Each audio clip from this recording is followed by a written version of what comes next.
audio. How's that? Stupid Windows. Stupid Windows. It likes to take over. There's certain items that are now default that like to take over. By the way, Pedro's not here yet. He's having technical difficulties. I apparently had technical difficulties. Didn't even know it. He's usually here to kind of bounce that back off me. So, I should have put it in. You got to hit your remote, change it from SAP, from SAP. That's what's going on. Bienvenidos al Mid-Geek Crisis. Mi nombre es Joe. How's everyone doing? I'm waiting on Pedro to come in. Let's see here. What's going on, Adam? All I heard was Spanish. That's what I thought. Ya estamos esperando a Pedro que entra al canal ahorita. Ya que llegue aquí, podemos empezar el programa. Wait, there we go. All right. So, what's going on, Dan? So this week has been fun. It's kind of pre-E3, it's so weird because we're supposed to have an E3 going on, right? ¿Dónde está el baño? There we go. My favorite scene like that is in Encino Man is a good one, right? Where he asks, he says the cheese is old and moldy and where's the bathroom? But my other favorite Spanish, esque line is from what is it? Bedazzled? Is it Bedazzled? The one with freaking, oh my god, my brain is completely out. With the same guy that plays Encino Man. He has the wish, the Satan wishes, and he ends up wishing that he was powerful. Brendan Fraser, thank you very much. My god, my brain. See, I don't have my partner. I'm all frazzled. He wishes to be powerful, rich and powerful, and he ends up waking up and he's a Colombian drug dealer, and he all of a sudden he's speaking Spanish. It's great. It's a great scene. Really, Brendan Fraser's in a new role. I know he's in the DC show. Oh my god, as Robot Man, and.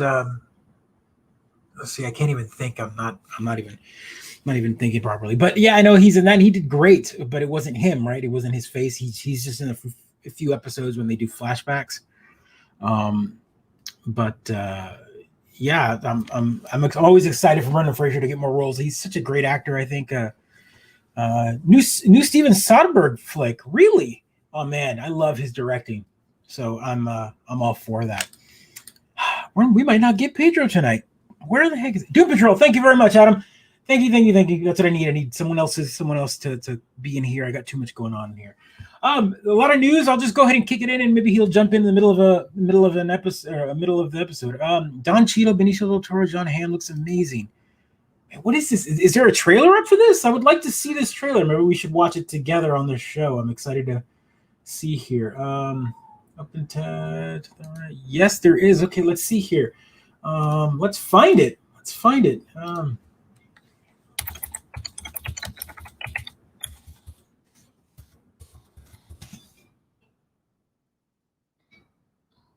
No sudden move, huh? Let's check it out. Why not? I mean, no one else is here, right? We shall do. Oh, look at this. He came in. Hold on. I'm gonna get him going here. Look at that. He came in. He looks frazzled. He looks completely frazzled I don't think you've got a mic working either. Trust me, my mic wasn't working when I came in either. Everyone was like, no audio. I'm like, everyone's messing up today.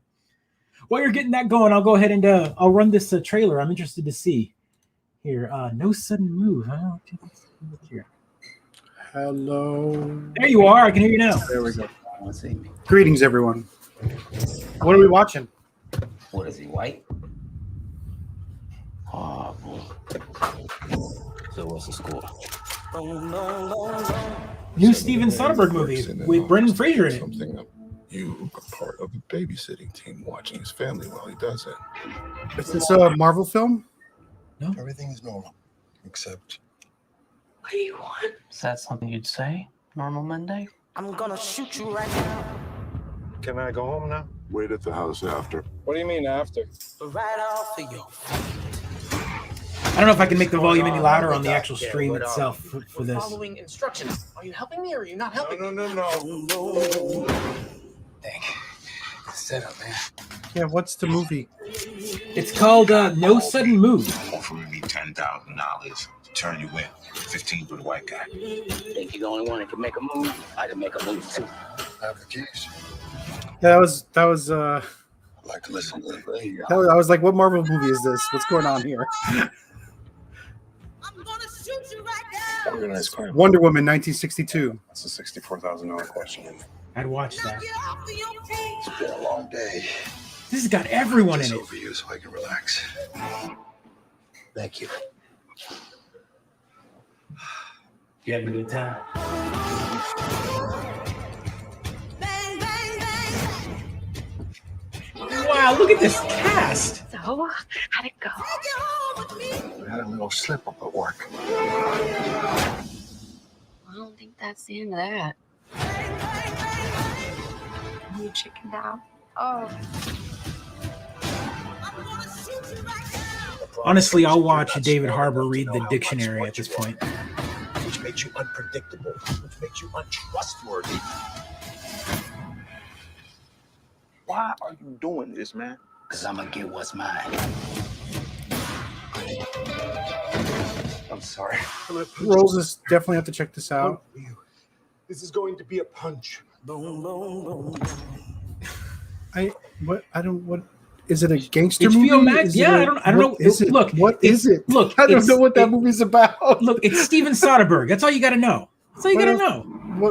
What has Steven Soderbergh done? I don't. Is he a director? Yes. What has he directed? Fantastic director. Okay, Fantastic. so what has he directed? Let's see. For the first two Oceans movies, I think he did definitely. Okay, He's all right. I done- always like to discuss what is Shades it? of Oceans. What is it? Sex Lies and Videotape, I think. I think is another one. He Adam's did. like movie or show. Just give me an example that's not Ocean's 11. How's that? I'll pull up. He's done a bunch. Traffic. Okay. Yeah, Traffic. Yeah, I mean he's done a bunch. So he's made the same movie a bunch of times, which means he's an expert, which is good. Same movie, man. Look at this guy. It's like coming in here with his opinions. Traffic, Sex Lies and Videotape. Aaron Brockovich. Behind the Candelabra. Go Astronaut Go says the girlfriend experience. Yeah, the Girlfriend Experience. That's a he did the show. Wow, I didn't know he was the executive producer to Bill and Ted Face the Music. That's interesting. Yeah, I'm with you, Adam. Like Michael Bay has ruined trailers for me. If you aren't giving away the plot, is it even a trailer? Like if I don't know what the movie's about. But all right, it's gonna be a beautiful, perfectly edited. He did the first Magic Mike too. All right, that's a fun Which movie. is it's got that like good vibe. His movies have like that vibe, and they've also got a really Technical difficulties. Grumpy. Dan, I'm always grumpy. He's got that his style, like his color style, his like color saturation, and the shots he gives are very like they've got a very like soft kind of fantasy glow. Like his movies almost feel like there's never really anything that no one ever really gets hurt in his movies. I mean they do, but like it almost feels like all his movies are very easygoing and like the next step. I don't know. To finance the art movies. Yeah, right. That's exactly it. There's a big one for directing blockbusters in order to finance the art movies he wants. So that's fair. Yeah. Yeah. So he's definitely one of those guys that like, yeah, right. He puts out the cheeseburgers so he could make the Good, great. I'm fine excited dining. for this. Yeah, good editing and cuts as well. That's what I was going to say. That this looks like a really well edited movie. Yeah. It was a very well edited trailer. I didn't get any information beyond it's full of amazing actors. Yeah, right. So And I mean, I think that's what he's doing with. I mean, this trailer's definitely cut for that. He's like Steven Soderbergh, all these people that you really like. It's obviously going to be a pretty people fun I'm movie. excited to work with. Let's go. Right. Like, Let's all go. right, Let's all do right, it. all So right. that looks great. And by the way, just to bring that in, the reason that was brought up is we were talking about Brendan Fraser, and there was some Spanish going on. We went from Spanish to Encino Man to all within the time span that you were missing. So. Guys, I don't even need to be here. You guys can cover the show without me. It's great. The only person missing is JC. I guarantee you he's there. He's there. Yeah, he's just not credited, uncredited. He's the voice of the taco in one of the scenes. You just don't know it. That's the type of role he would take. Oh, dude. Welcome everyone to Mid-Geek Crisis again. Now I can finally start the show proper. 11 minutes. Oh, have we rolled the credits? Have we rolled we rolled them already. Right, I figured you'd come in, just like. Apologies, everyone. Some computer woes. I think the last time I sat in front of this computer was at the show. And I just walked away from it, left everything open. I think I left Chrome open, which means that my memory was just disappearing. And when I sat in front of it, it literally was like, ooh, and shut down right in front of me. So let's since we started with a movie trailer that wasn't even on the agenda, but it looked good. Thank you, Dan, for bringing that movie up because that is now on my radar. I had no idea that was even coming out. But again, we have some more shots for Borderlands. Just more shadow frames? More shadow frames, but I mean... I can't get hyped for this. I cannot get hyped for this. Get hype, sir. I mean, like, this doesn't give me any hype. This doesn't give me any hype. No, this doesn't give me hype. You know what also gives me hype is the fact that Roland is that short. Yeah. Way to go, Kevin Hart. Yeah, no. Kevin Hart. I love that they casted him, and everyone's like, he's not right for the role. He's not right for why. I don't get it. Like, Kevin Hart is awesome. Everyone on the internet has some ridiculous opinions on who should be where. So yeah, right, exactly. So I'm all for it. I don't care anymore. Also, and of course, if you notice, Claptrap's on the right hand side, which is. I seriously thought that was a trash can. If you don't notice it, it's Claptrap right there. Dan, thank you very much. Kevin Hart is right for every role. Have you checked out the trailer for his new Netflix show or movie? I guess it is. Fatherhood. If Kevin Hart isn't in a movie with The Rock, I'm not watching it. I don't. Sorry, he's such a great buddy guy. Yeah, no, they work so good together. The only ones I've seen with Kevin Hart. What is it? Is it CIA? Is that the Central Intelligence? Is that another one? I don't. He does one where that one, and then he's in the Jumanji films, right? Both of the Jumanji. They're so good. They're so good. Yeah. Those two movies were surprise hits. No one knew that those movies were going to be as good. I was thoroughly surprised at how much I enjoyed them. Yeah, right. When I saw it, I was like, "Why is this as good as I?" Joe and Coach just Kevin. Which one of us is The Rock?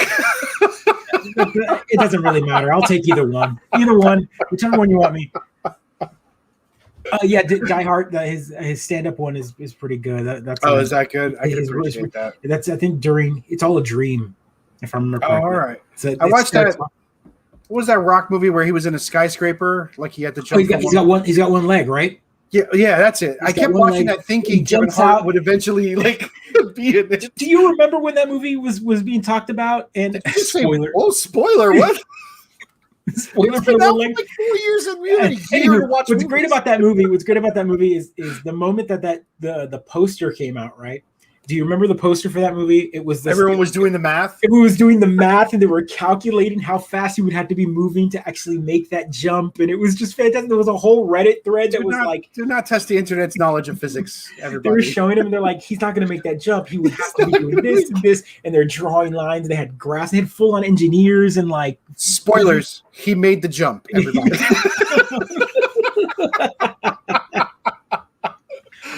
Well, that's a throwback. Adam, I don't know if that's even a bad movie. I kind of enjoy Walking Tall. No, Joe Don Baker. Who's Joe Don Baker? Yeah, I don't. Is he a football player? I don't know. Go Ash and go. We might have missed this one. We might have missed that reference. So let's talk about. So we've got that. Borderlands again. They're going to slow trickle that feed. I'm excited for it. It'd be nice if we get. I know that Gearbox is having some sort of event. In the next couple of days for E3 and whatever, so we might get a small. When's the movie coming out? 2022, right? I don't know. Whatever.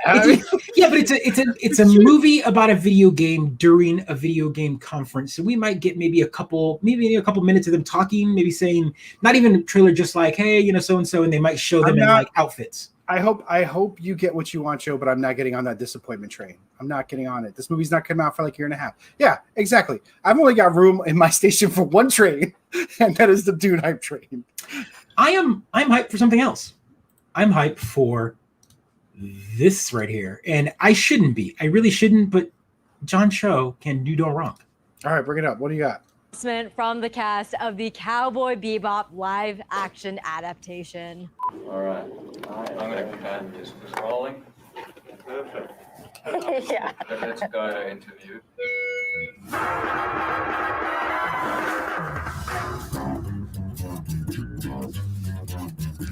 I think it's time we blow this scene. Get everybody in the stuff together. Okay, 3, 2, 1, let's jam. So this announcement was them bringing the original composer to make music for the show. Nice. And also, this was the first view of them.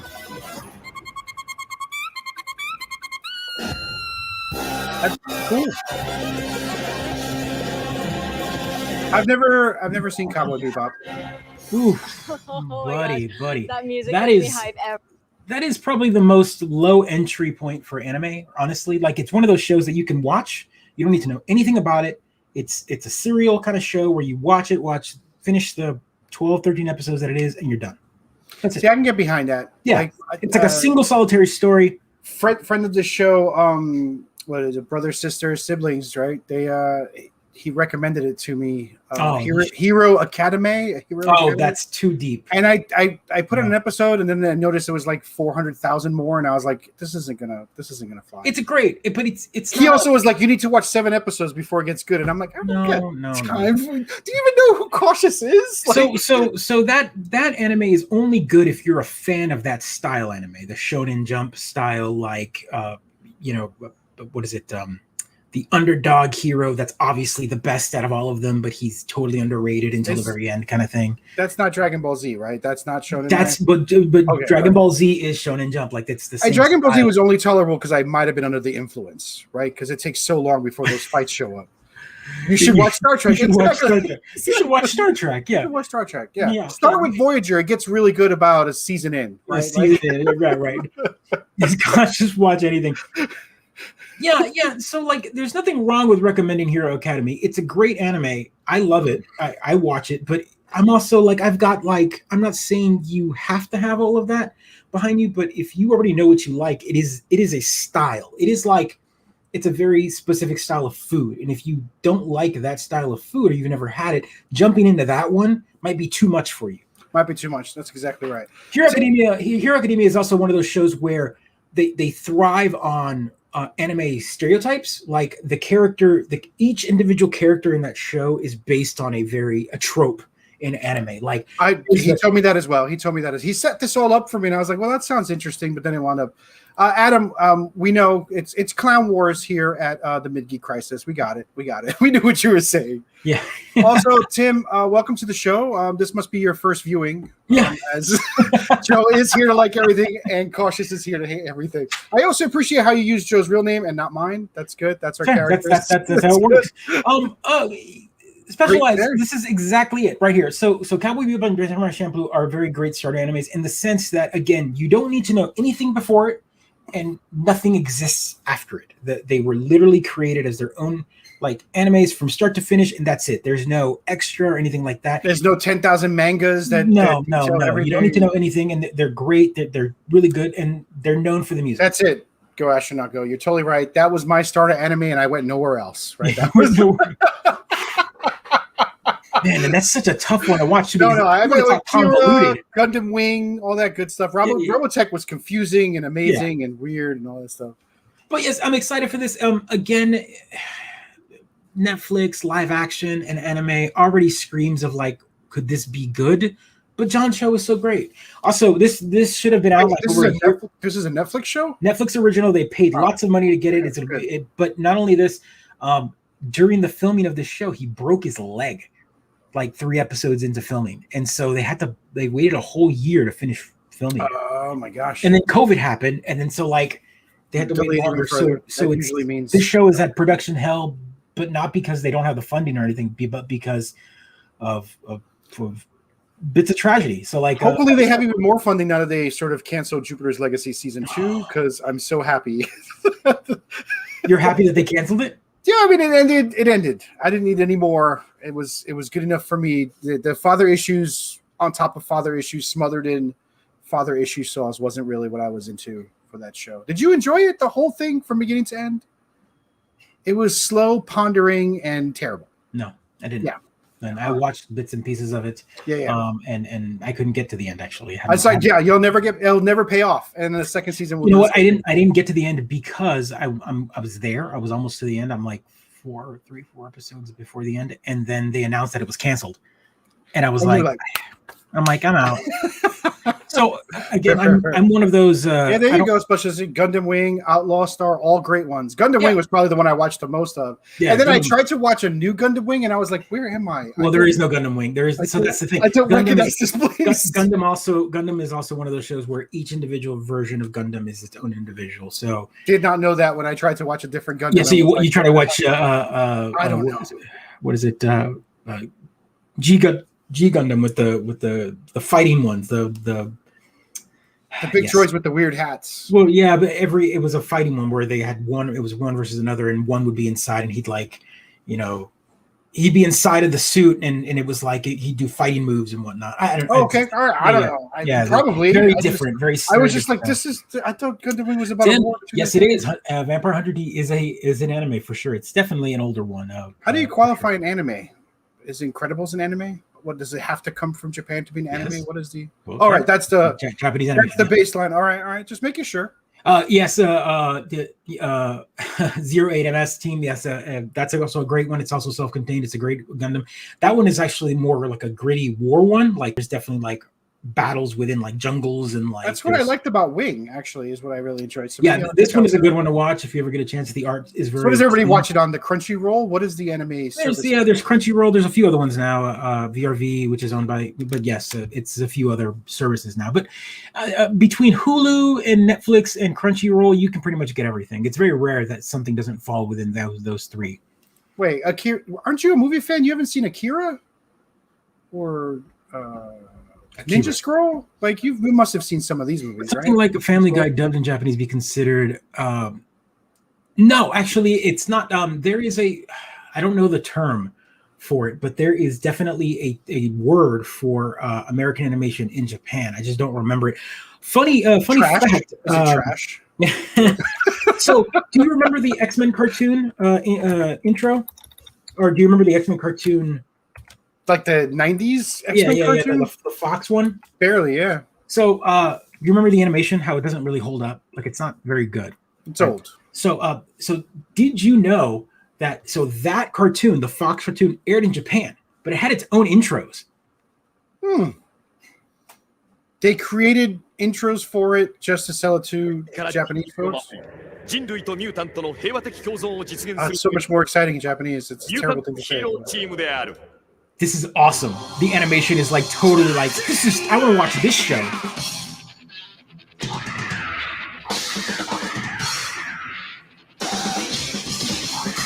Oh my gosh. It's got the old Japanese 80s rock.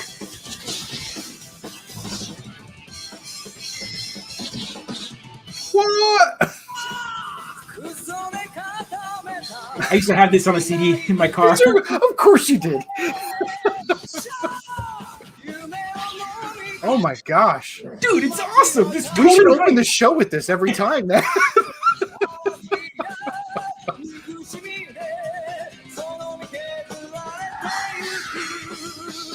The freaking Brood Omega Red. Look at the samurai scene. You gotta have the moon in the background.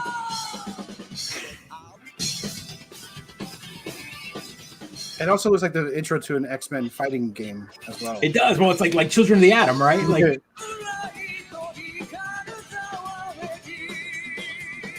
the Xenomorphs have a name. They're called the Brood in Marvel. Just letting you know. Bring those glasses in there. Here we go.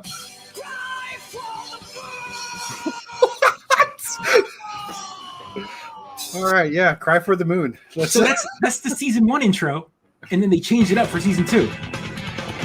What, did you have this up on queue ready to go? This guy, it's got it bookmarked, everybody, just for the record. Yeah. So here's the intro for season 2. Oh, these are the commercial break cuts. Totally weird. Like I did not watch this show enough in the 90s. But this looks very exciting. Yeah, but this is not the tone of the American show at all. But this is what ran. So the Japanese watching this show were probably like, yeah, wait a minute. This is boring. Cyclops sucks. With apologies to Go Astronaut Go.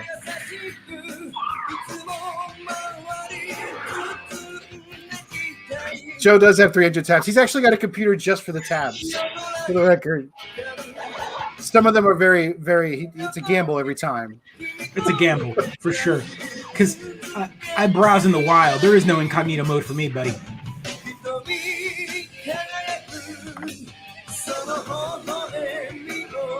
Living dangerously. This love triangle story with a galaxy in the background is totally anime. Yeah, the intro for the music for the first season is way better. Also, do y'all remember when intros to cartoons mattered? Yeah, I know, right? Skipped them.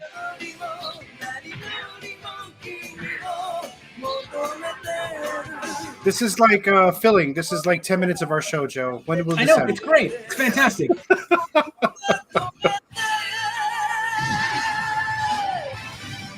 Are they gonna cry for the moon? No, not this one. Not this one. That's a shame. X. That's how you get. Yeah, that's nuts. What's interesting about that is this also encompasses one big argument I always had when I was a kid.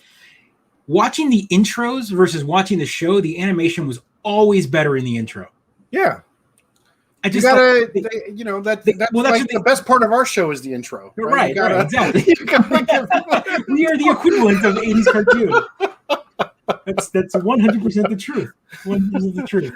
Dan Camp Music telling us that ska is back. Fortnite is adding skanking. Does that mean it's back, or did they add the ska style dancing as well? I mean, they ran out of all other dances, right? So now they just not until they do a concert by the Mighty Mighty Boss Tones, where I believe that ska is back, right? So they got to do it in Fortnite.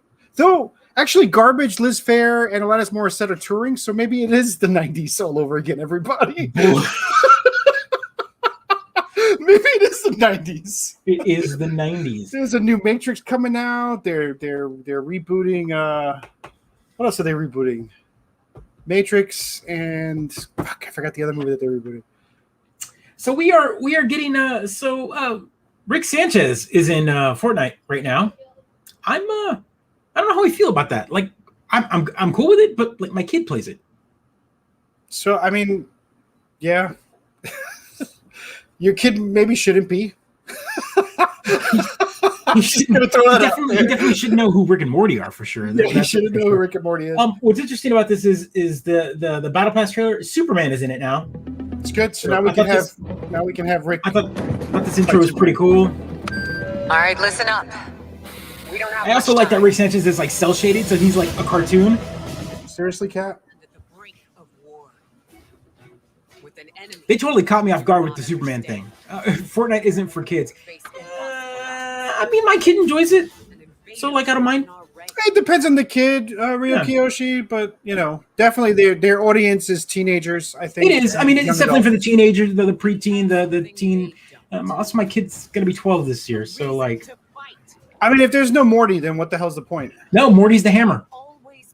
What the hammer? What's the hammer? The pickaxe. Oh, that's ridiculous. Island is ours. And if it's war they want. Are you excited for the Superman skin? I am, but I'm like so confused. I'm like, okay.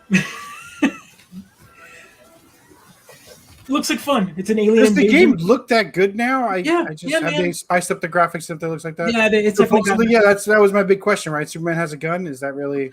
Yeah, I guess so. Well, I mean, I don't know how they do this. I know that certain characters, like Iron Man, for example, when you play as Iron Man in the Iron Man skin, you could pick up like the gauntlet. So you'd walk around, you'd like shoot and fire and whatever. So I think Superman's skin is going to be one of those where like you get a power up and then you're like flying around. And I don't know. I don't know if they're going to do it. But Fortnite seems to be okay with all that. Like, I mean, Batman runs around in the thing. Batman runs around. Yeah, I think that's true. All right, let's go, Kat. You're driving me crazy. We're having look at that PlayStation 4 Pro back there, man. PlayStation 5 Pro, look at that. So sexy. iOS gets they get Green Lantern.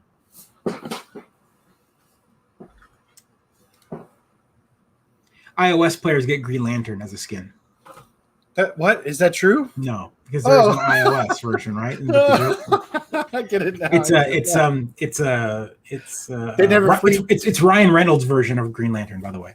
They should do like a Tim Cook skin, is what they should do. Right? That would actually be the best troll, like a Tim Cook-esque like villain for their next season. Yeah, like they should totally do it. Make him a parody. Just kind of own up the fact that. Speaking of exciting games. All right, bring it on. All right, Powerwash Simulator. So someone was like, people really like watching YouTube videos of people power washing. Why don't we make a video game of it? This is genius. Genius. This is genius. Why not? My kiddo used to play this game where she had to do chores in the house, and one of the most satisfying chores was totally vacuuming up all the dust. You'd like touch the screen and vacuum. Good people cry for help. You need a hero to wash it all away. I love simulating work. It's the best. That's right, Dad. Look, because at the end of your hour playing power washing, you feel like you've done something. You've accomplished something. Unlike an hour of real life. I'm gonna put goggles on my kid and give him my power washer and let him go power wash outside. Listen to how soothing that is, though. Who dirtied the house that way, though? Where has this car been driving? Reverse Splatoon. That's exactly it.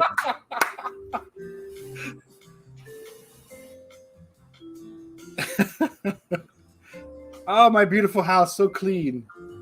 That's unbelievable.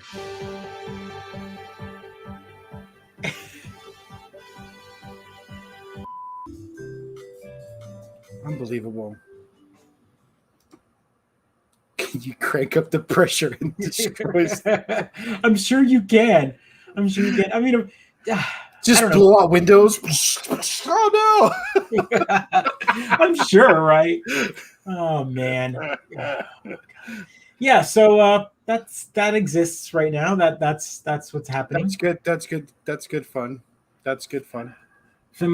From House, I don't know who the developer of this is. Honestly, who is the developer of? Let's find out while we're talking here. Who? That's got to be indie. I mean, it's definitely indie, but usually indie studios like that have made other games. They probably made one or two games. So let's see who their house painting simulator. It's actually published by Square Enix, by the way.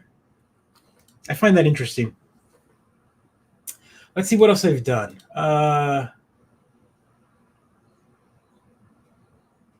Wow.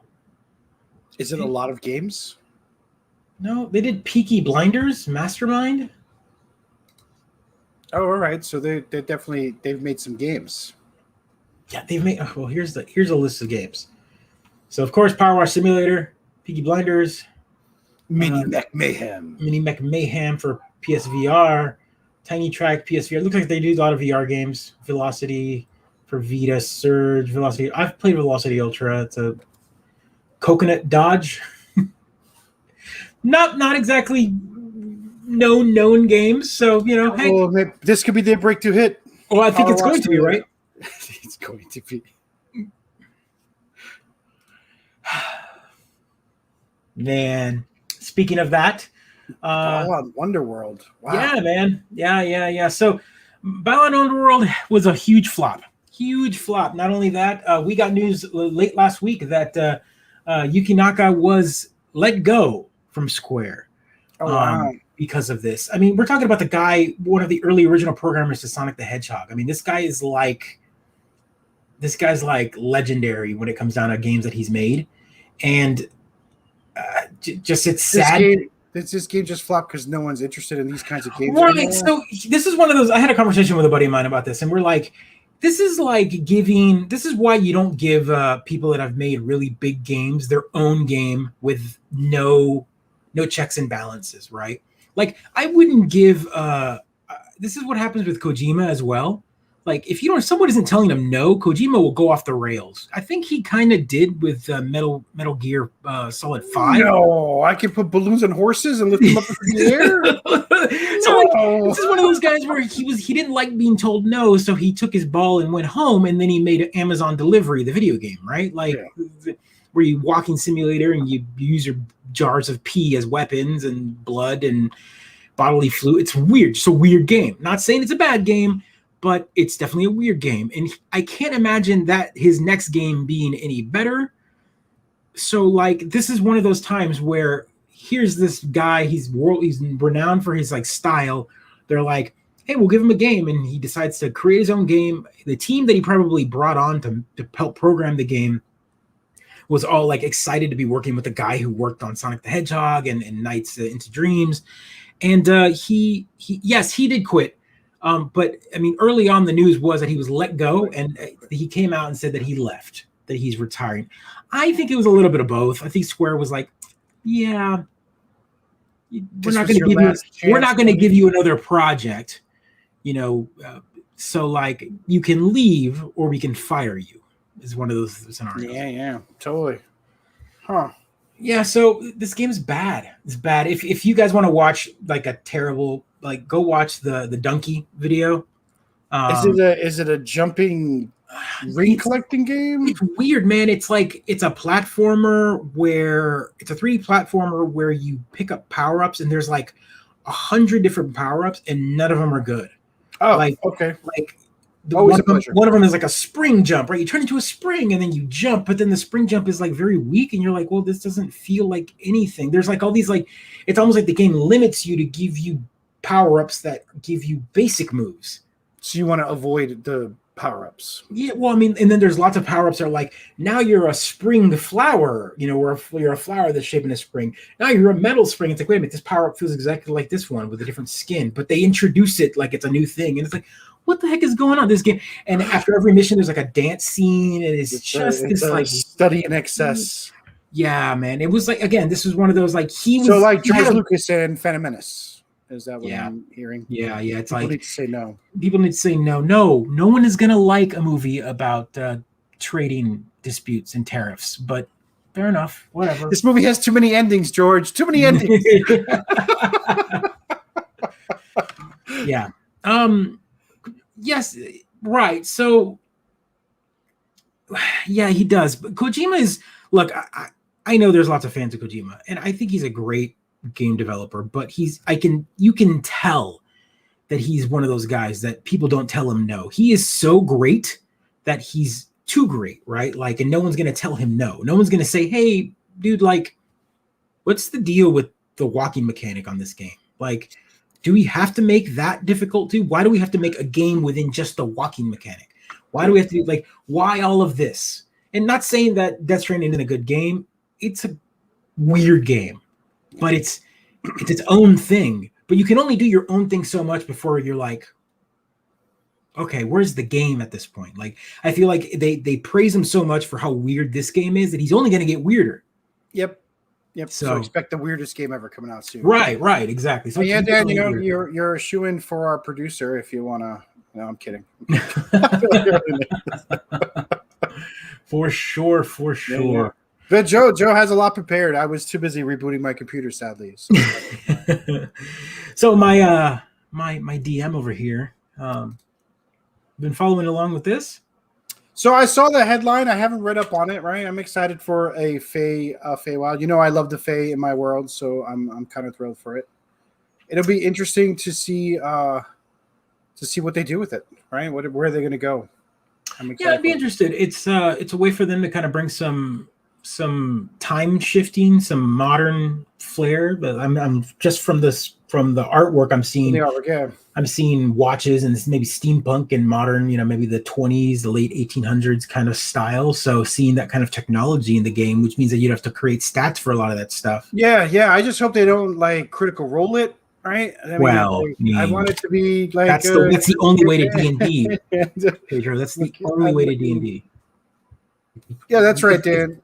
If you don't D&D, Ratlinus Butterfly. The critical role. So Sanctimonia, yes, I actually have picked the adventure that we're going to do the one shot in. I'm building it in Roll20, and Joe's of course going to be in it. I think I've recruited my brother, so that is coming soon. I know we've been saying it for a while now, but between work and this show and my other games, I've been trying to squeeze in some time to build a new DM session that we can record and stream for y'all. Yeah. So that's coming, Sanctimonia. Definitely coming. I'm excited to run another D&D game online for folks and see how we do in the streaming environment. So yeah, I'm excited to do it too. So we're working on it. It's getting there. But Joe's down. My two idiot brothers are down, and then we just need to recruit. We're gonna recruit a couple one or two other. Yeah, definitely. Speaking of weirdness, we get Loki tomorrow. So tomorrow, I know I wrote Friday. I meant tomorrow. It's weird because I'm used to Disney Plus shows launching on a Friday. But we get Loki. It's interesting. I've been reading a little bit tomorrow, not Friday. Yeah, so it'll launch on Wednesdays. So new episodes will be on Wednesdays. I guess I better watch Winter Soldier, Hans. I better watch the other Falcon and Bucky show. Yeah, Disney Plus was like curveball. That's exactly right. So in my show description, I was like, and then Loki on Friday, but I knew it was coming out tomorrow. It's just whatever. That said, this looks exciting. I was reading a little bit on it, and I guess. Yeah, this article kind of put it out there for me, and I had forgotten, right? So we have to understand that the Loki we're getting in the show is not the Loki we knew, right? We have to realize that the Loki that got revived or was brought back was Loki at the end of Avengers. Right at the end of Avengers, when he's being hauled away with the cuffs, he steals the Tesseract and disappears. So everything that happened after the original Avengers didn't happen to this Loki. He didn't grow as a character. So an interview. So is this a bad Loki? I don't understand. Yes. So it's really interesting having to unstitch the evolution of the character from the Dark World, Ragnarok, and Infinity War. Actor Tom Hiddleston told Polygon in an interview, it was like time travel in itself in a strange way. Such an unusual privilege to go back into a character you played 10 years ago and picked up where we left off. So again, remember, Loki was like the villain. I mean, he was going to destroy the entire world at the end of Avengers. And then, he went to prison, and then, his mom died, and then Thor brings him in Dark World, and then he dies and fakes his death, and then he takes over the throne with Odin, and, that I remember. That all the was stuff, Ragnarok, right? Yeah. The character growth of like him and his brother bonding and him realizing that maybe he doesn't want to be evil. He just wants to do his own thing. All of that. Throw that all out the window because that's not what we're getting. We're going back to evil Loki. Evil Loki. So his character growth will be different. He might get to the same point, but he's definitely going to take a different route, considering that Thor doesn't even know he's alive. This is okay. All right. So he took the Tesseract and he jumped out of time, right? So I don't even remember that. Yeah. That was in the first Avengers? No, that was in the last one. So in Endgame, when they're going to pick up all the pieces to build, to get the gauntlet to bring. They're doing the crappy heist. They're doing all the heists to go back in time. There's a moment where Captain America fights Captain America, right? They fight each other. At that moment, he's trying to take the Tesseract. They're trying to take it from that moment in time, and it gets dropped, and he picks it up. And he's got his cuffs on, he disappears. And that's it. So that splinters the timeline at that point. Why? Why not? That's a way to bring back a character. Fair. Why not? Fair. I mean, that's what I'm saying. I mean, like, you're right. I just, I watched this movie once and I don't remember it, right? Yeah. So like I'm playing Lego Avengers with my daughter. We're playing it together. And I don't remember the movie at all. Like I'm playing this in the game and I'm like, I don't know where to go. I don't know. So when the series was announced in 2019, Kevin said that Loki would pick up directly from the moment in Avengers Endgame when the Avengers went back in time to visit the Battle of New York and accidentally let Loki get his hands on the Tesseract, which he promptly used to escape to somewhere and somewhen else. So did the Tesseract not have a gem inside of it? Yes. So he's got a gem as well. Right. So what they did is they took it from a different spot in time. Okay. They just jumped around until they found. So they missed it there, but they had one more jump and they went back. They went back to that's when Tony Stark met his father. They went even further back. Right. Okay. Yes. Now I remember. Kind of. Yes. All right. So no. Go Ashna. No. I'm failing at this. I would fail the written exam if they gave it to me right now. I would totally fail it. But yes, it's a great scene. And that's the Loki we're getting. So that's interesting to me. How does this affect the New 52? Deep cut. Deep cut. I like it. I'm intrigued by this. How does it affect the New 52? But yes, it's exciting to see Loki kind of go back. Tom Hiddleston would get to play a more evil, more maniacal Loki. I don't know, they've done really good with the shows. Like all of the Marvel TV shows have been pretty good so far on Disney. So we're supposed to be cheering for Loki and his conquest of foreign. Is it a sci-fi show? So it's a sci-fi show. Have you not seen the trailer for it? No. Like, why would I ask? That's Jesus Christ Almighty. Have we met? I know we have. I ask you these things, and and you ask all these questions. Not even as research for this show, Joe. Wow, buddy.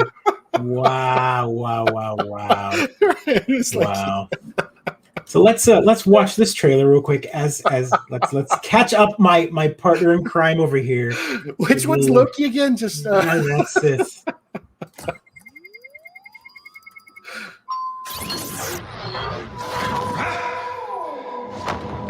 I know what this place is. I don't. You will. Give it a second. Timekeepers have built quite the circus. It's And I Time see the Court, clowns man. are playing their parts to perfection. This is Doctor Who? Kinda. Big metaphor guy. I love it. Makes you sound super smart. I am smart. I know. Okay.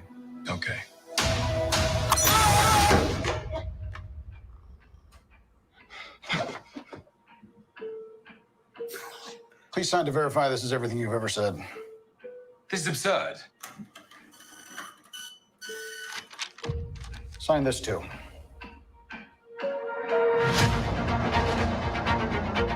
You want sci-fi? I do. It's true. Proper flow of time.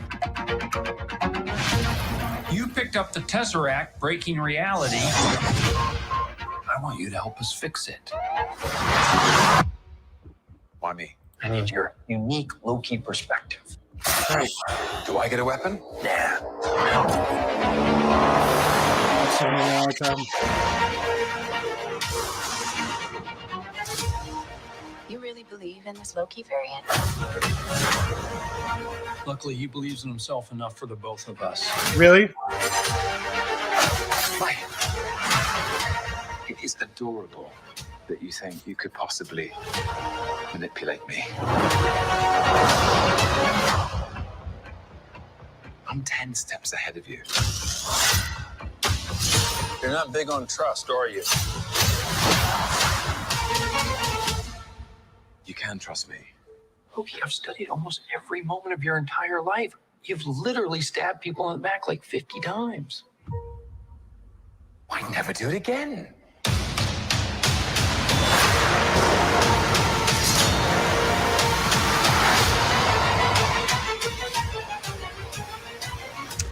Oh, shit. Hold on, I got one. I'm like, science fiction and time travel? It's like, those are the two things I really like. I know. I was like, that's what I was like. We're gonna talk about Loki, and I know his answer. He's gonna be like, "No, I haven't seen the trailer. What are you talking about? Why About do this we stupid show? Yeah, there he goes. Damn it! They keep pulling me back in. Back in. So easy. Yes. So that's Loki. Starts tomorrow. I'm excited for it. It's again, we have to take in the fact that the character that we saw grow. Just cut him right at the end of Avengers, and that's all you really need to know about the character. Everything he did after that, maybe he'll see in memories, like, oh, you did all this, but not you. So is there a Loki in the current timeline? No. So, like, you have to remember, he took the Tesseract and he jumped out. So now he's out here floating outside. So how did he attack Earth in the Avengers? He did it. That's what happened. At the end of Avengers is when he gets the Tesseract again. After he destroys New York and whatnot, the cops have him. You know, the S.H.I.E.L.D. has got him in the handcuffs, and then. But he's not the Ragnarok Loki? No. This is the Loki we're going to watch is a different Loki. This is why I love time travel. This is why. This is why. This Loki, none of that happened. Ragnarok didn't happen. For this Loki, for this version of Loki, like the actual character that's what he says. It's exciting to be able to play a character that I have changed over 10 years with that character, but I'm going back to how I had to play him originally for this role. And this is I got it. This is a different variant of Loki, and this is alternate where Disney universe, baby. This is where Disney discurs that they can do different variants of right. Isn't that fun? Right? This is going to be ridiculous. So how long before they sign Robert Downey Jr. to a fat contract again, and he suits up as Iron Man as a different variant of him? They already did. Yeah, we already did. We just don't know it yet. They're holding on to that one. What's interesting to me is as moviegoers, people that don't read and watch comics, aren't part of the comic, but they know about the comic characters. They're all like crying and whatnot. Oh God, they killed off Iron Man. I'm like, Look at these noobs. Like thinking, Look at these noobs. thinking comic characters stay dead in any way, shape, or form. The only reason they killed him off is because You're they like, didn't check wanna- out this Iron Man tattoo, noob. They're like, R.I.P. Iron Man, baby, and I'm like, dude, he'll be back. Like that's what happens. Comic characters, they come back. Dan, yes, I'm excited to see the What If this summer, even if it is animated. I love the What If comics. I remember picking them up every time they came out, being like, "Oh snap, yeah!" I love that they're doing a Marvel Zombie episode. In the What Ifs, yeah, wasn't there like a whole run of Marvel zombies? There's two Marvel Zombies 1 and 2. Two runs. Good. There's two different stories. Because why do it once if you could do it twice in the universe? I think there it was a three Civil times. War 2, right? Wasn't there a Civil War 2? Yes. Elseworlds are fantastic. Some of my favorite DC stories are Elseworlds for sure.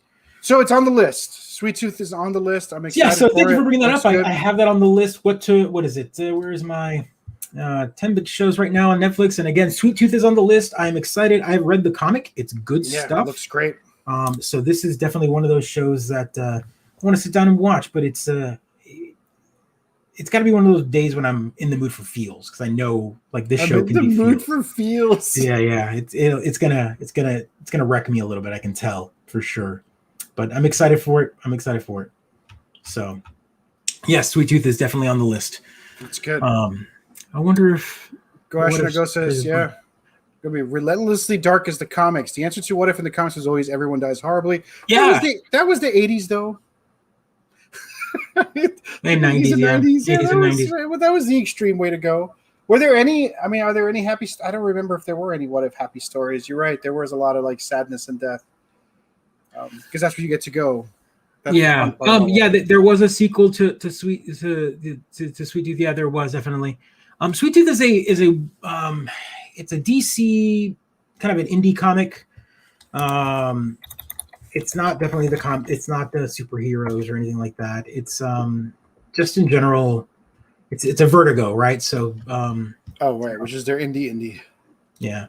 So it's Rio, you never heard of What If? It's basically the Watcher looking into other Marvel universes to see what if they had one like what if Spider-Man didn't find the Venom symbiote, someone else did. Yeah. What if someone? There's also like what if the Punisher killed the entire Marvel universe, or what if Wolverine didn't get the adamantium in his claws, or there's all these like.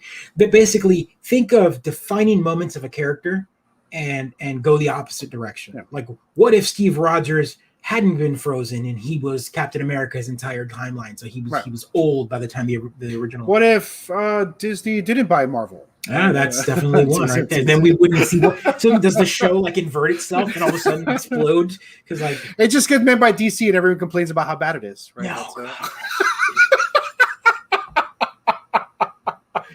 That's great. That's great. What if Disney hadn't bought one about DC, and all of a sudden you see them like buy Warner Brothers? You're like, Disney's Superman. What the what? That'd actually be a funny way to start their show. Yeah. The What If about Atlantis attacks was especially just yep. Yeah. So Captain Britain because he got the serum. Yep. There we go. Right. So what if Steve Rogers didn't get it? So Captain Britain. So Agent Carter gets it. What if Wolverine never? I mean, there's all sorts of like list. It's a huge list. Rio. It's basically like every comic book fight you ever had put into a comic book form, and you kind of wanted more of them. Like I mean, there's so many. What if Spider-Man had joined the Fantastic Four? What if Gwen Stacy had lived? What if Iron Man had been a traitor? As opposed to, there's just a drunk. What was he in the drunk? What if he was sober? And of course, some of these old ones, right? You were talking about from the mid '80s and whatnot. Like, what if War Machine had not destroyed the living laser? And again, these are like there's like the living who now? What? Right. So like there's these character moments and that defined characters and shifted their story. So you then take that spot out and go, what if this didn't happen? And that's what it is. There's all sorts of fun stories like that. What if Omni-Man never did what he did? Stop. No. Bad. Yeah, no, there's some great ones out there. It's a fun. They're all they're collected in trades, of course. You can find them definitely on Comixology as well online.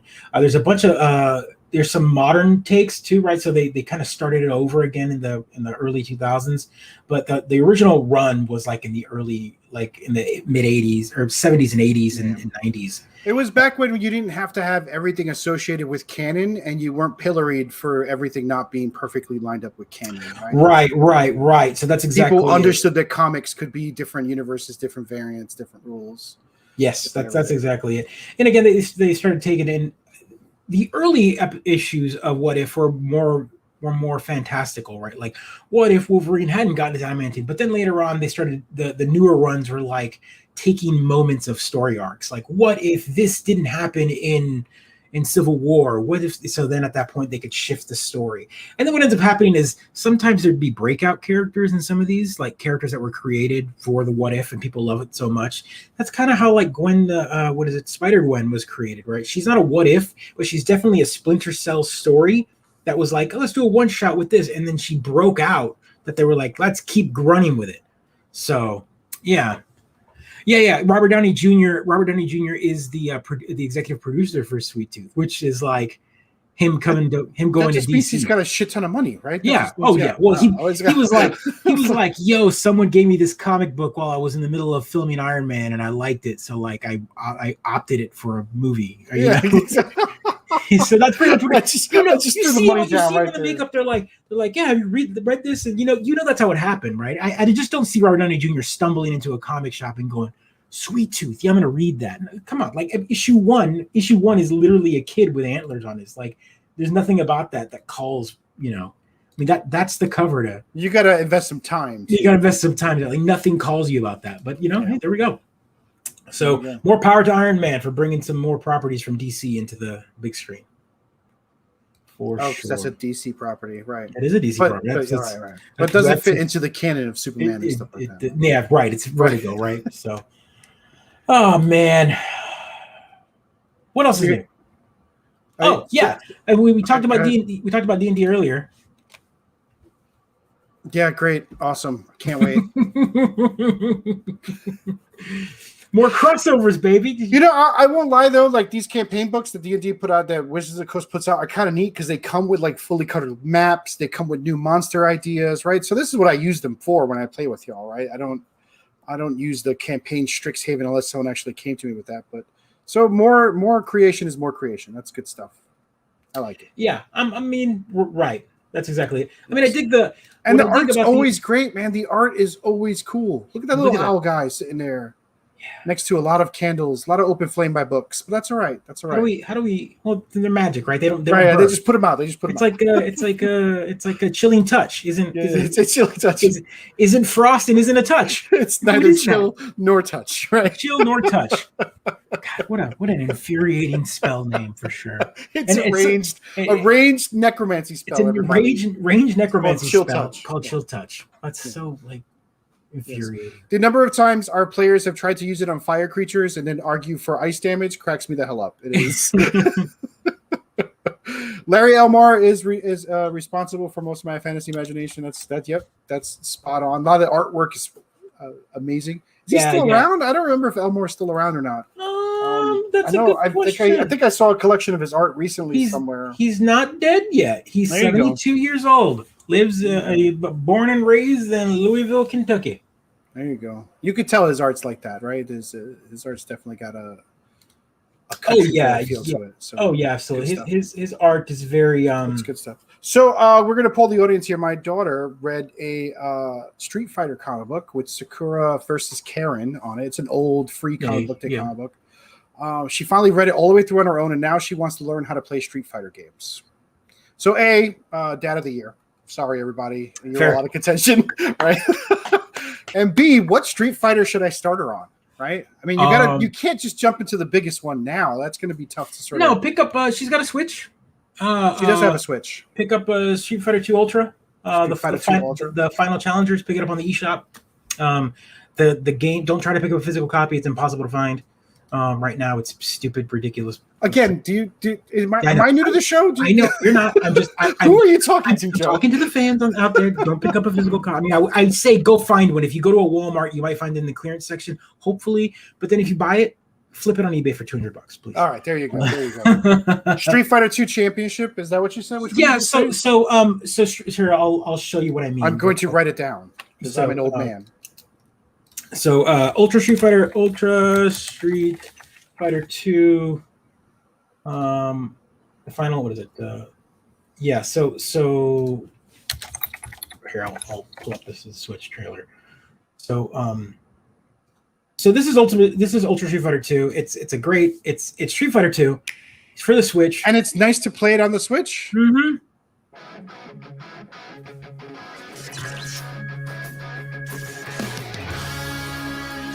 This guy, do you have an SNES still? I mean, am I not getting through to people 128 episodes in? No, I do not. So there you go. That's what it looks like. Oh, this is great. This is awesome. Oh my god. First new characters in nearly 20 years. You can still buy it digitally. Yes, you can buy it digitally other places. Why would it get pulled from the eShop? There's some weird controversy going on. Oh, all right. Well, help me find it. Yes. If I have to go on a quest and then I wind up on a Pirate Bay, that's not what I want, right? No. You can actually buy a key on GameStop. All right, that works for me. Casual matches, yes. So y'all can look forward to the story of my 8-year-old crushing me in Street Fighter after she's mastered it. I'm excited for that. I just picked up the 30th anniversary physical. Yeah, you can. I knew I was with the right crowd when I was. Yeah, you can pick up the 30th anniversary as well, the physical, if you want to. This is a fun version just because it's got the udon style art and you can flip back and forth. I think it's a fun version.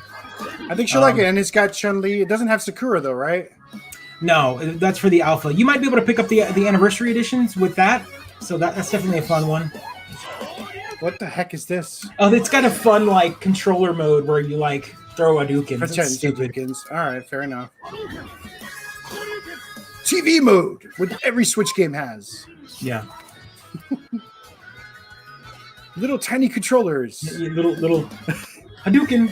Yeah. Yeah, that's fun. So this is a fun one to pick up if you can find it. You can. There are ways to pick it up on the eShop for sure. I'll show you how to do it if you need to. All right. But there's that. It'd be good to do that. She'll enjoy it. Of course, the 30th anniversary one is also very good to pick up as well. And that's also on the Switch? Uh-huh. Yeah.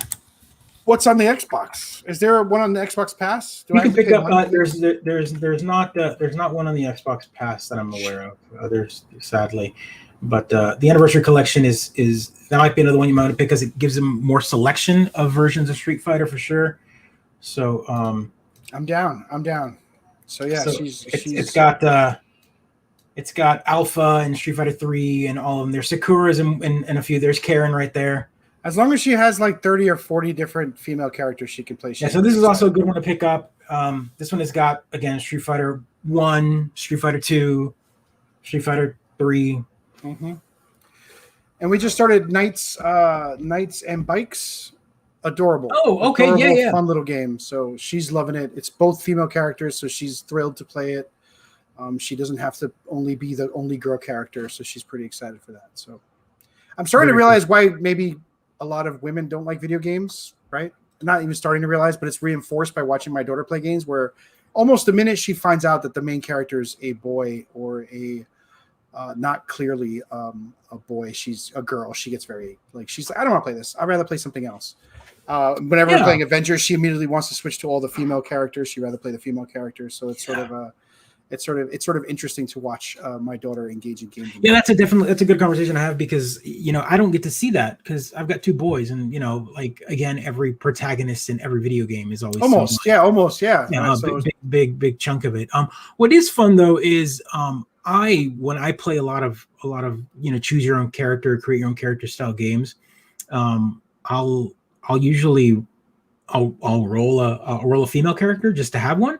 And I tend to end up running with that one most of the time. And my kiddo Oliver tends to do that too now. Like he'll pick a. It's because Oliver's figured out that the voice acting is always better. Right. I'm just like, I mean, I was always under the impression like, what was it? A friend of mine used to say it. I know this sounds awful, but he's like, if I'm going to stare at a character's butt for the entire. That's terrible, dude. No. I know it's a terrible way. It's a terrible no. I get it, but it's just like fair. not the way I would kind of phrase it or put it, but I mean, at the same time, it's also like often the male character doesn't represent us, right? Yeah. So it was always like a white dude. It was a white dude, blonde old hair, white dude, the male shepherd all the time. It was always male shepherd. We would to be properly represented in video games. Yeah. So it's interesting. It's I don't know. And it's even more clear now that she's 7 and 8. Before she didn't really think about it. Now she's like, she's clearly and vocally disappointed when I put on a game where she can't pick a girl character. And I have to do the opposite too, like because my kids talk to other boys that play the game. Sometimes I'm like, hey, I'm gonna pick up, like, for example, the new, what is it, the superhero girls, DC superhero girls, the show. Oh yeah, okay. They have a comic book. They have a comic book and they have a show, and then they have there's a new Switch beat 'em up. Oh wow, okay. It's Switch exclusive. It looks great. And I'm excited for it. And I was showing the trailer to the boys, and they're like, Connell was like, "Isn't that for girls?" And I'm like, "No, dude. Like I'm excited for it. It's for everybody. It's for everybody." So I have to and that's not his fault. It's not like he's saying it in a malicious way or anything. But it's like he hears all of that around him, and so it's hard to. You gotta deprogram them when they get home. You gotta deprogram them when you get home, for sure. She hears it too. For the record, she's been told that girls don't play video games, so she hears it too. And I'm all like, kiddo, we're playing video games right now. We're playing video games right now. And we're back to The Rock and Heaven Heart. All right. What is it? Oh, Dan, it's just something to think about, right? Especially representation matters. It's interesting, especially at a 7-year-old, how she's reacting to the games I put on. Yeah, right. And so this game looks really fun, and I was excited for it. And then my kiddos were like, or my oldest was like, well, it's for girls. And I'm like, no, this looks awesome. No, a giant robot is destroying Metropolis. I mean, that's definitely who they're targeting. Right. But that's okay. Yeah, totally. It's not. Oh, so this is just a straight beat 'em up. It's a straight beat 'em up with Batgirl, Supergirl, Wonder Woman. I've got heat vision and super breath. Whoa, look! I can even pick up cars with my super strength. Yeah. Now it's Wonder Woman. Also, I like this version of Wonder Woman. You can tell she's like Greek. She's got olive skin, and she's got an accent in the show. You just need to stir up a little. Yeah, Dan, I'm with you. This looks like a kid's game. I was like, wow, this looks like Penguin Club style graphics and gameplay. Probably, very easy. Not many interesting combos. Yeah. But it's just an intro game, right? We were talking about intro games earlier. I think this is just something you could play with your kids. And I like games like this because it allows me to if I just want to play a game and button mash, there's no I don't have to worry. Get frustrated. I don't get frustrated. I sit there and play some of these characters, and it's fun to see them. They're in a different art style. It's a different environment. It's not the same old grungy, dark, deep. Also, flail of ambivalence is probably going to be my superpower, where do I ever get one, right? Right. Flail of ambivalence. That's fun. I wish it was on the Xbox, but yeah, it's a Switch exclusive, yes. And the voice acting, because they're clearly going after the kids sound, right? But just think of it as Harley, the game, right? That's her voice as well. Is what yeah.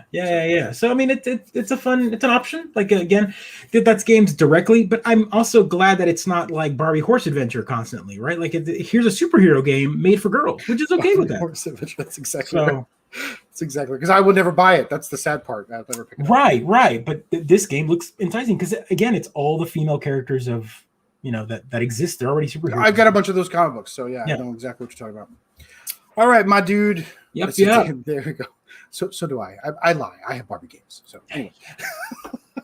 You got to sometimes. Dan, I think you were trying to sell those at the last meetup. I'm just gonna put that out there. I think you have them on the table for sale. They'll go up in value. They will, I swear. Yes, I was. Yeah, you're right. They do go up in value because we also, if you want to talk about it in the small collector mentality, is those are games that were published by a company and probably only put out a couple 100,000. Only because they know that A, they're not going to be purchased, or B, they're only going to be purchased by parents that play video games for their girl that might play video games. But again, like your daughter and her friends tell her that girls don't play video games. So then they wouldn't buy that game to begin with. They wouldn't buy the game anyway. Those low-run games, those smaller Barbie games. And most were destroyed by children, yeah, sure. Most were destroyed, so they do go up in value very often, for sure. I will never understand the collector market. Don't. Something I that's was printed in a small print, but nobody wants, is a weird thing to go up in value. Just right, for the right, record. right. I had a funny story about collecting. Again, I've talked about the limited run games and the small print games and how that's good, but also it's now turned into like a whole. Well, we've got to buy them because they're going to go up in value, and they go up. It's an Ouroboros. Yeah. Anywho, there was a whole thread about this smaller company, not limited run, but another one, and all of their games ship in a. I can't remember the name of the company. Someone can correct me if I'm. The box they call them dog boxes. The game comes in like a little fold out box, and they've got a really cool like dog design printed on the front of it, right? Mm-hmm. And they had bought a game somewhere else, and they wanted a dog box to match it. So they went and they bought 3 games, and they wanted 3 dog boxes. Well, they shipped it in 2 boxes. They were like, we put 2 games in 1 box, and so this guy was like on the group like raging about how they did him wrong because he didn't get his 3rd shipping box. And some people were like, yeah, dude, that's so silly. And then everyone else was like, it's just a box. Also, it saves on shipping costs. Unless you put in 3 separate orders, you were gonna get everything in like as minimal amount of boxes that they can ship it in.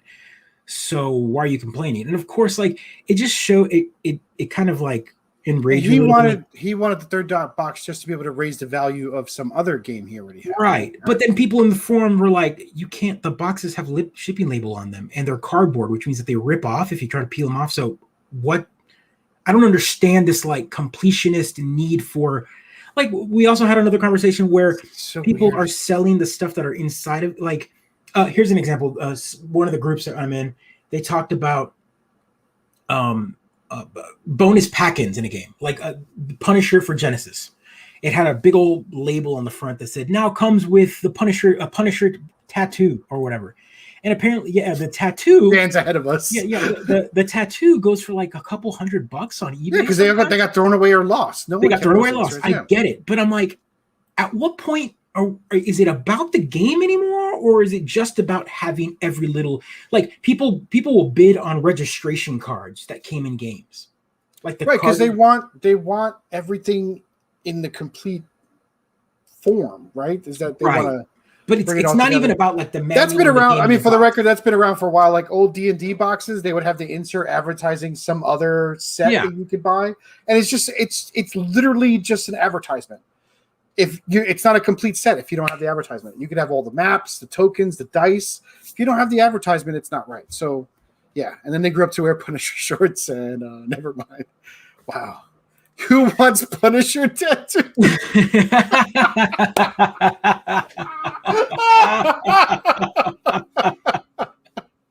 Bravo, sir. Yes. So yeah, that was my little like retro like angst. Like I love the retro community so much, but then like at some point there's like a rabbit hole that reframe it, right? This is like Chivo Unlocked. Like this is like getting all the achievements for a game collection. You're like, I got the box, I got the insert, I got the CD, I got the tattoo. At what point did it stop becoming about the games though? Like it's always never been about the games. I mean, apparently not, right? Like I just feel like having, I got Earthbound. Yeah, woo, here's this like $150, $200 game now. Woo, I got a physical copy. Yeah. But that's not enough. You're not cool if you need the box and you need the insert. You need the and if it was about the games, people would just trade their games back and forth all day long to make, you don't have that one here, I'll trade it for that one. There wouldn't be any value to it. Right. No, I get it. I know it's $400 for the scratch. It's the dirty fantasy in my head of like the euphoria of nostalgia and trading and collecting. But then I see these I know. And then it's your misguided faith in humanity, Joe. I know. And then my misguided faith in humanity. And then I go and see these people and I love the community to death. There's a lot of good eggs in it. And then there's a few that just drive me a little mad with the like, really like, are we that obsessive about a really terrible game? I have to buy Cinnamon Toast Crunch in the same place that other people are buying lotto tickets and cigarettes. They're behind the counter now. Yeah, because they have Pokemon cards. They have Pokemon cards in them. So yes. So there you go. You can feel my rage just a little bit. I know, dude. I know. Just a little bit, for sure. Oh, here in the Mid-Geek Crisis, we celebrate nerdery, and also we're so sad. We're so sad about it. We love it all. Next week we'll be doing a little more of a Pride-centric episode. I'm planning some stuff. I'm excited. Get something going. I was thinking our about buddy Jordan, who we had on last year, talked about 2 games that I'm actually going to play this week, so I'll be able to talk about them. A year later, we'll talk about them. Also, everyone, please watch Loki because there will be spoilers. I'm going to let you know right now. A week before, there will be spoilers for tomorrow. And probably not for me because because I don't give a shit about you or your feelings about spoilers. This guy over here, who all of a sudden is now excited about, he's like, "Wait, time travel? Ooh, what?" Yes. I cannot wait to spoil it for all of you watching the show. Go watch Loki. It'll be on tonight at midnight. Actually, if you're on the East Coast at midnight, 11. Spoil it for me. Yeah, spoil it for you. I'll watch it and be like, "Did you see this? What?" It'll make me feel good. Oh, thanks for jumping on, Dan. Thanks for jumping on, Rolls. Yeah, it wouldn't thanks be a everyone. show without all of you jumping on. So yeah, absolutely. It wouldn't be a show with everyone. Again, feel free. It hates its fans' feelings. And one half of Mid-Geek Crisis hates the fans. All right, everyone, take care. Like, subscribe, share. Leave a comment. All sorts of, you know how it works. You know how it works. Feel free to reach out to us next during the week and give us some tips, or if you see any stories, please share it. I'm going to put details up for Discord channel. I've got it built, and then we'll go from there, and awesome. we'll build this community a little better. All right, everyone. Episode 127 in the can. 28. 128. Episode 128 in the can. Take care, everyone. Be kind.